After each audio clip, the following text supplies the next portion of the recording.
देखा जाए तो बीजेपी के अंदर अगर देखा जाए, मोदी जी तो एकदम हारे पड़े हुए हैं। अगर हम लोगों को पता होता, विपक्ष को पता होता कि अजेय हैं, तब तो इनको हराना बड़ा मुश्किल था, आसान था। वाराणसी में लगभग 1.5 लाख वोट से जीत कोई जीत थोड़ी है।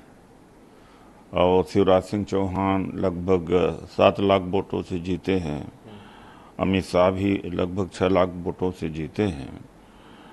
और पूरा चुनाव मोदी जी के चेहरे पर हुआ। जब चेहरा ही जीतने का फासला इतना कम हो गया, तो प्रधानमंत्री चाहे कोई और बनाना चाहिए बीजेपी को, चूँकि इस चेहरे में तो दम रहा नहीं अब। तो मैं तो यही देखता हूँ। दूसरी बात यह है कि अभी भी मुझे पूरा संदेह है कि चुनाव निष्पक्ष नहीं हुआ है। उत्तर प्रदेश में चूँकि ये जीत इनकी सुनिश्चित थी, तो मैनिपुलेट नहीं कर पाए। बिहार में तो ऐसा लग नहीं रहा था, दिल्ली में ऐसा लग नहीं रहा था। दिल्ली में आम आदमी पार्टी, कांग्रेस दोनों का वोट और प्लस अरविंद केजरीवाल की गिरफ्तारी के सहानुभूति का वोट गया कहाँ।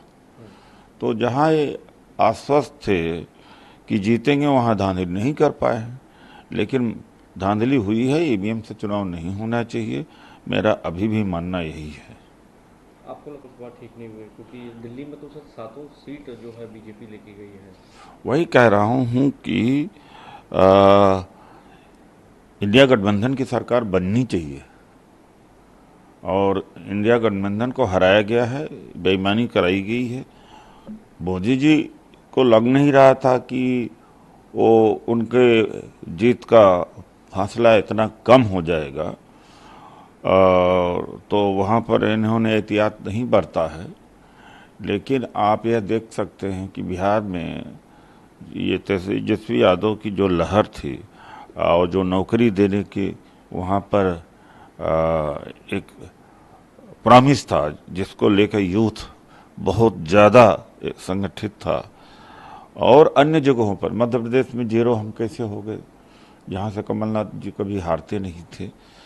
तो स्ट्रेटजिक मिस्टेक इनसे हुई है कि यूपी में तो हम जीते हैं, तो इसलिए वहाँ पर मैनिपुलेट नहीं किए हैं। पंजाब में कर नहीं सकते, हरियाणा में थोड़ा बहुत किया है, और मध्य प्रदेश में ख़ास तौर से किया इन्होंने, बिहार में किया, दिल्ली में किया। 3 का तो मुझे दिख रहा है। सर प्रधानमंत्री मोदी ने करप्शन के खिलाफ लड़ाई अपनी जारी रखेंगे, साथ में उन्होंने इस बात का भी जिक्र किया कि 1962 के बाद ये पहला चुनाव था जहाँ पर कोई एक पार्टी लगातार दूसरी तीसरी बार जो है जीत हासिल की। हम कहाँ जीत हासिल किए हैं? अभी 33 सीटें से 60 हैं, कहाँ जीत हासिल किया? किसने कह दिया जीत हासिल किया? 350, 400 पार कह रहे थे। ये तो मीडिया ने इनको और सुधार दिया है, और विपक्ष को डिमोरलाइज किया है। वरना, और लगातार, वरना तो आज हालत ये होती कि बीजेपी 100 तक सिमट जाती। सर रणनीति क्या लग रही है क्योंकि नीतीश कुमार के जो नेता हैं केसी त्यागी, वो उस बात को कह रहे हैं कि हम एनडीए के साथ है रहेंगे। आज इंडिया गठबंधन की मीटिंग भी है, इधर एक ही फ्लाइट में नीतीश कुमार और तेजस्वी यादव आ रहे हैं दिल्ली। कैसे देखें, क्या आप लोग नीतीश कुमार को अपने पाले में कर पाएंगे, और कर पाएंगे तो क्या उनको पद देने की कोशिश रहेगी कांग्रेस पार्टी की? अब यह मैं नहीं कह सकता हूँ, ये तो क्या गणित पीछे चल रही है, मैं उसके बारे में अवेयर नहीं हूँ।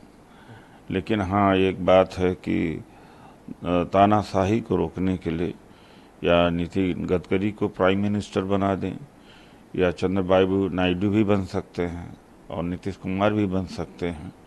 लेकिन इनको हटाना चाहिए, डिक्टेटर हैं।